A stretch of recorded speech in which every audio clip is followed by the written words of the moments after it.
Good morning, everybody. It is 7:22 in the morning on Monday. I'm a little hoarse today because I'm kind of tired. Yeah, Colin and I stayed up a little bit later than usual to watch one of our favorite shows, which is Naked and Afraid. We just like the survival aspect of it. It's kind of cool. So I'm just getting my lunch ready. So I saved this from Friday. It looks disgusting, but I promise it's really good. It's my veggie ground with barbecue sauce. And it's like 60, smells potent. It's got 60 grams of protein. And it stays with me like all day long, which is really nice. So I'm gonna that's gonna be my main, ow, ow, ow, ow, ow, ow. Oh, back spasm. Ouch. It's gonna be my main like lunch, and for a snack I'm gonna have one of these flat out pitas. They have 140 calories and 2 fat, 3 fiber, and 7 protein. So I like to have that with some spinach and some sweet potato hummus. So I'm gonna make that. I gotta get my spinach though. I'm running late as usual. I should probably do this the night before. But spinach, of course I never do, because you know, I just don't. So I'm gonna make this and I'll talk to you in a minute. Okay, so what I have for lunch is, usually I drink 2 of these in a day, and that's 24 ounces. And I have my flat out pita that I showed you with some hummus. Spinach was not so great, so I threw it out. I have some strawberries and blackberries. I've got my veggie ground with barbecue sauce, 3 Vita crackers with peanut butter, and my breakfast is my oatmeal, half a cup of oatmeal with a banana. So that is my healthy lunch. This isn't even on properly. Oh my goodness. There we go. No, still not. There we go. So that is my healthy lunch for the day, and I only have 2 full weeks left of work, and then it's just 4 days. 2 weeks and 4 days I have left. So I'm really excited to be finished, thank God. So I'm gonna let you guys go, and I'll talk to you when I get home tonight. Hey guys, I'm home now. It's 5 o'clock. I just had a quick shower, and I have another cold because one of my coworkers was sick at work last week, and I had it all day. I was like, like sniffling, sneezing, blowing my nose, couldn't breathe, my eyes were watery and itchy, and I'm just like, like I just feel like crap, and I'm really, really tired. So I don't really feel like cooking like a dinner or whatever, so, and I'm not that hungry because that protein, the veggie ground with the barbecue sauce, because it's so high in protein, like I'm so full. So I think I just want like a comfort thing. So I'm gonna make my chocolate cherry ice cream, and I'll show you what the ingredients are. It's actually super healthy for you, so it's like, but it tastes freaking amazing. If you guys haven't tried this, you need to, because like it's so good. It literally tastes like chocolate ice cream with a bit of cherry. It's really good. And I put a scoop of protein powder so I get some more protein, but ugh, I'm tired. So I mean, that's always the way with work, is like all of my coworkers or people, when they're sick, they come into work, and then who gets the sickness? The pregnant one. I pick everything up, so it's just like, ugh. I didn't show you guys. We bought baby girl's crib. My house is a disaster right now because we bought all the trim for upstairs, and we have nowhere to store it right now because my dad just did a first coat of primer upstairs.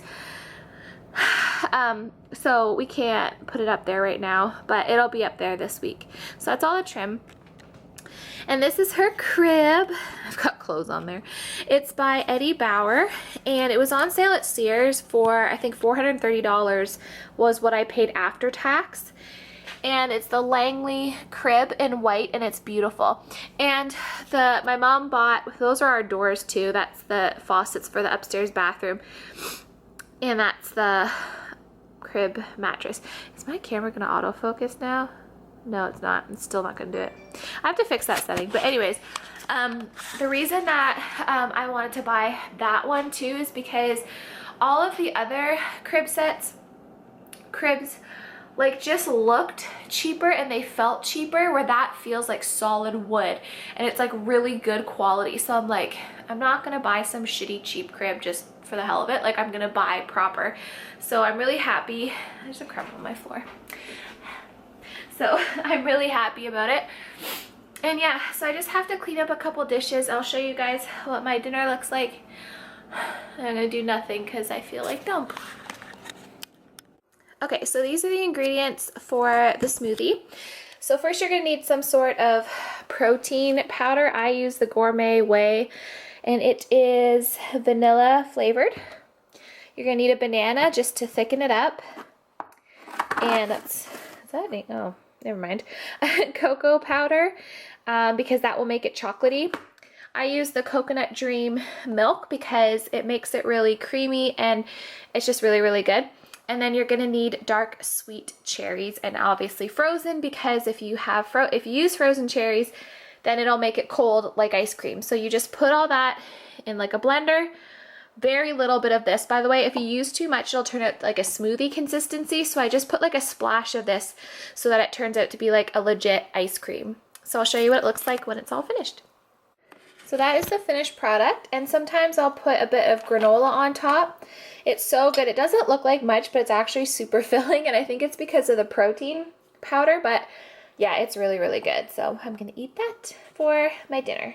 Hey guys, so it is 20 to 4 on Tuesday, and I'm at home sick today, and I look super duper pale because I have no makeup on. I did fake tan, but I still look really white.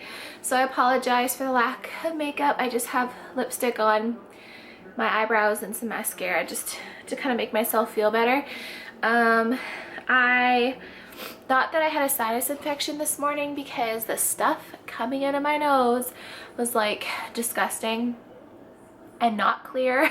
So and I just felt awful. I've been blowing my nose like all day, and actually this is the best that I've sounded so far.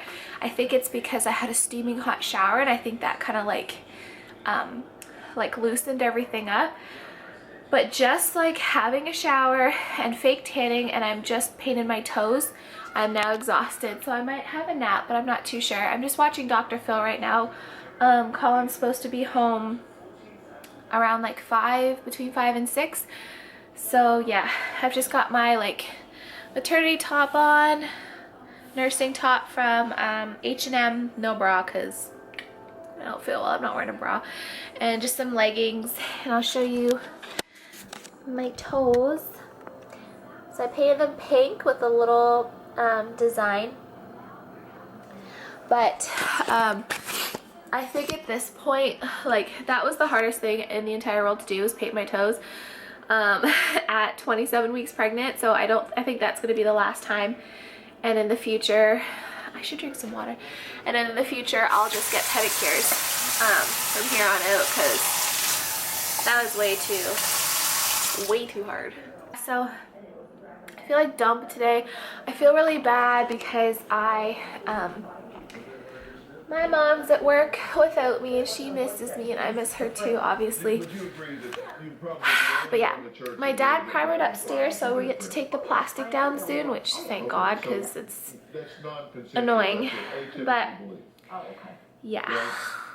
Anyways, I'm gonna put on a clear coat of nail polish on my toes and do my nails, and then I'm just gonna chill and maybe have a nap. So I'll see you guys in a little bit.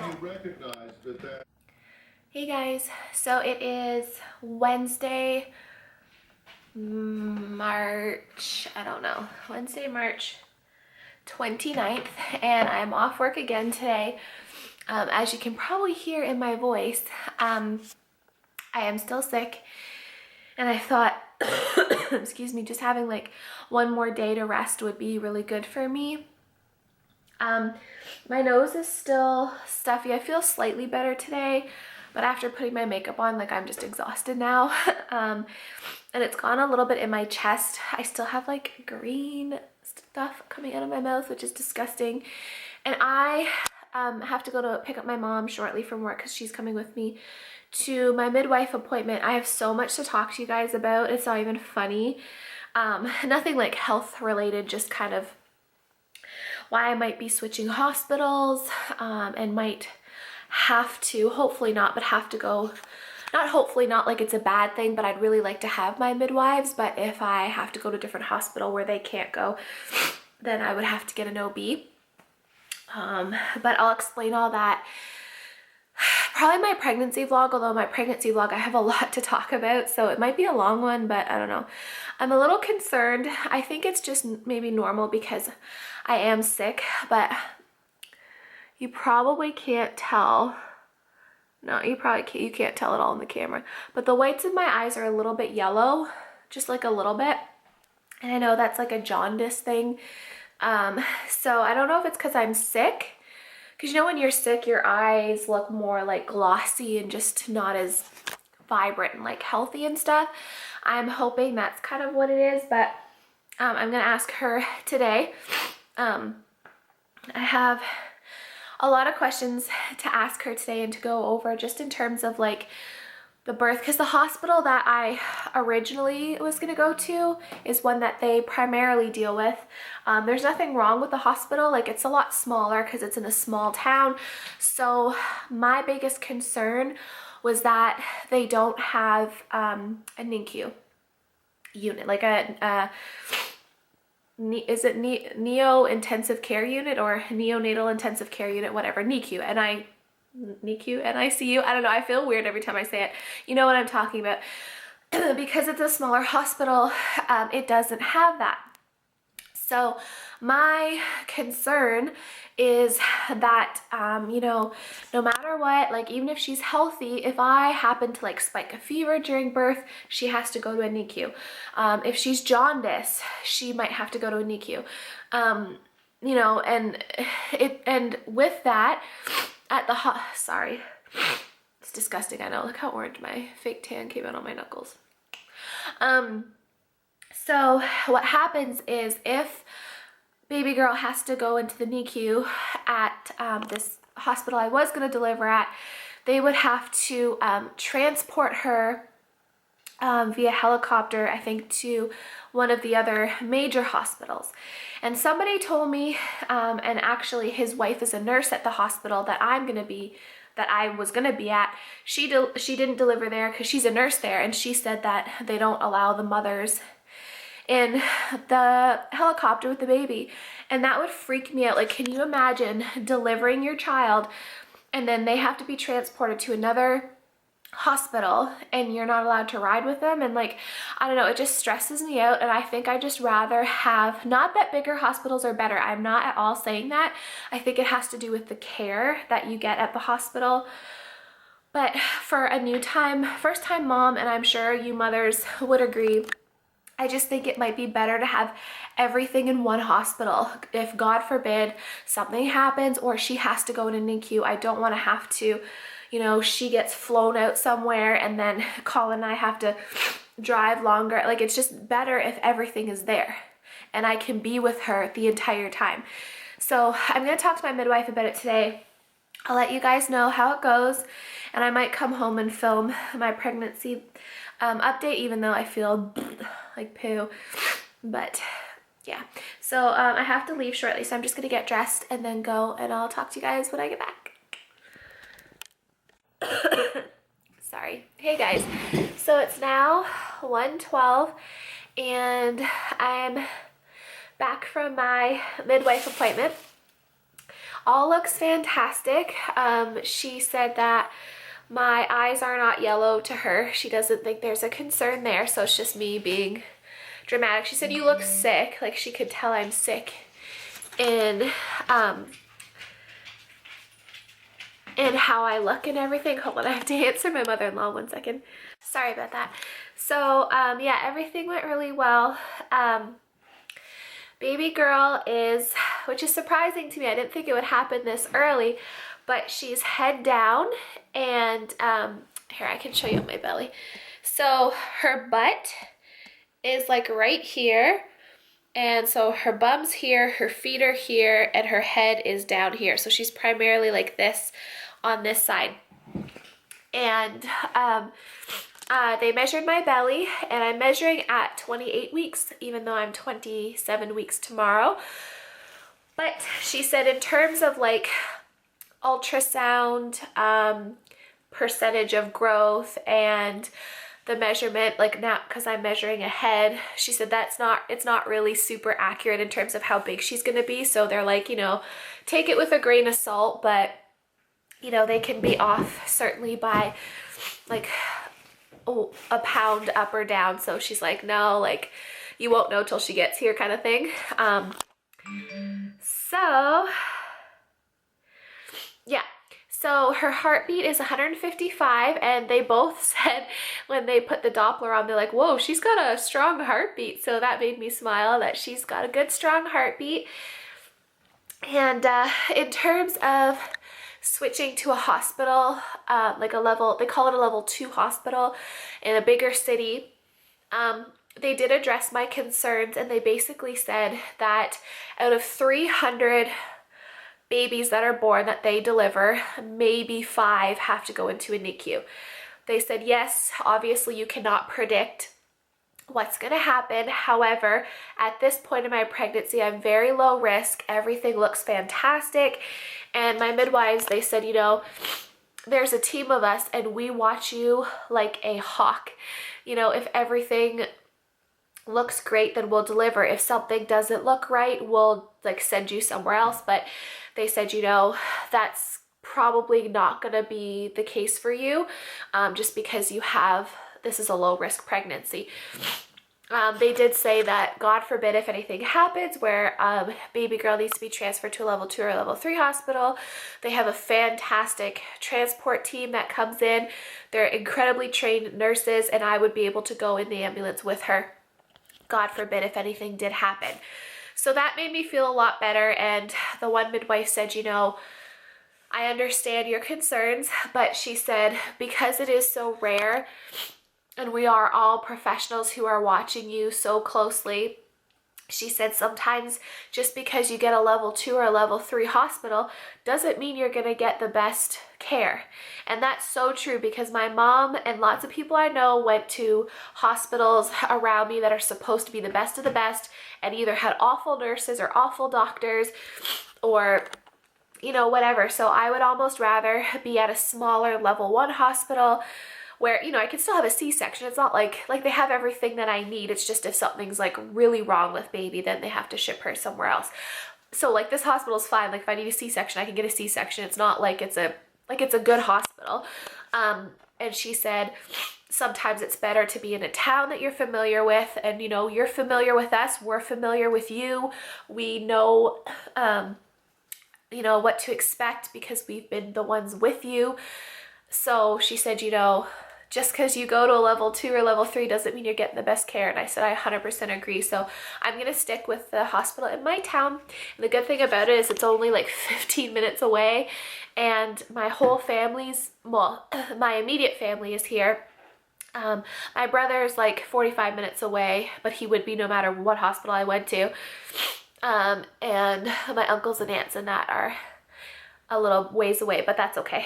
So yeah, I feel so much better about that. She checked, my blood pressure is still great. She said it's 112/55, which is fantastic. However, I think it would be lower if I could breathe properly. I can't breathe through my nose, like hardly at all. So yeah, everything just looks really good. I'm getting really excited. I'm at the point now where I go every 2 weeks to my midwife appointments. My dog's barking outside. You can probably hear him. Every 2 weeks. So I go back in 2 weeks. So really excited. And yes. So I'm just going to maybe have a snack and play with my dog outside for a bit. And I'll talk to you in a minute. The other thing I wanted to mention that I totally forgot about was with the hospital that I'm going to, because it's a smaller hospital. I don't know if this has anything to do with it, but 2 other positives. You're pretty much like 99, I talked to one of the nurses there, and 99.9% of the time you're guaranteed like that the room that you deliver in, which obviously they have you deliver in a private room, is the room you stay in 99.9% of the time. She said on very, very rare occasions at that hospital, if it becomes really busy, they might have to double up, and in which case it would be like a semi-private room. But she said that rarely happens. Where at this other hospital that I was looking into, they said that I only have coverage. My husband's benefits are for a semi-private, and then you have to pay an extra $350, I think, for a private. And that's only if it's available. And because it's a bigger hospital and a lot more women go there, there's a greater chance that it'll be busier. So I'm happy about having, you know, our own room primarily for the whole thing. And another thing is when you don't have a midwife, so when you have an OB, a lot of hospitals will automatically, if you have a natural vaginal, I shouldn't say natural, I don't mean natural. If you have a vaginal birth that is not high risk or anything like that, then they still automatically keep you for up to, I think, 30 hours. If it's a C-section, I believe it's 48. Where at the hospital that I'm going to, because I have my midwives, she said if you have a vaginal delivery and everything looks good, you'll be going home within like 6 hours. Reason being is because with midwifery care, I thought it was midwifery care, it's midwifery, which sounds really funny, but with midwifery care, they come, all three of them come to my house on day 3 after baby's born, day 5, and I think day 6 and day 7. And they check out the baby, they look for jaundice, they look for anything. Where the reason they keep you in the hospital is not because, my midwife explained it, it's not because they need to monitor you and the baby for that long, it's just they have to do, their policy is that they have to do a certain test for jaundice or for something else that they can't do until after 24 hours anyway, so that's why they automatically keep you. So it's kind of nice that I don't have to stay in a hospital for like a long time, like I can just go home. Because my midwives, sorry, my nose is running, because my midwives will be coming to my house and can like do the tests and monitor and everything. So that's kind of nice because I hate hospitals and I'd rather just go home, especially if everything is fine. So that's kind of another bonus. So, and I love my midwives. They are so nice and they're all for epidurals. They're not like, a lot of people I think that they're like hippies or something, and that's not the case whatsoever. They are fantastic. They're just as good as an OB or like a doctor or whatever. Obviously they can't, if I do become high risk, I have to go to an OB. That's just their policy, but they are very, very well trained and they're just fantastic. And I'm already so comfortable with them. And it's just nice to know that like, these 3 women are going to deliver my baby. Like, it's not like, you know, a lot of times you have an OB, well, especially in Canada, that OB is probably not going to deliver your baby because they're just in such high demand that it could just be some random doctor that I've never seen before. So this way it's nice because they all know my history. I don't have to explain anything. Like, they've been with me since day 1, since my first trimester. So I feel really good and I can't believe I have 13 weeks to go. I'm already going every 2 weeks and she's head down. It's like, blows my mind, like how fast it's gone. So anyways, I have to go blow my nose because I can't breathe very well.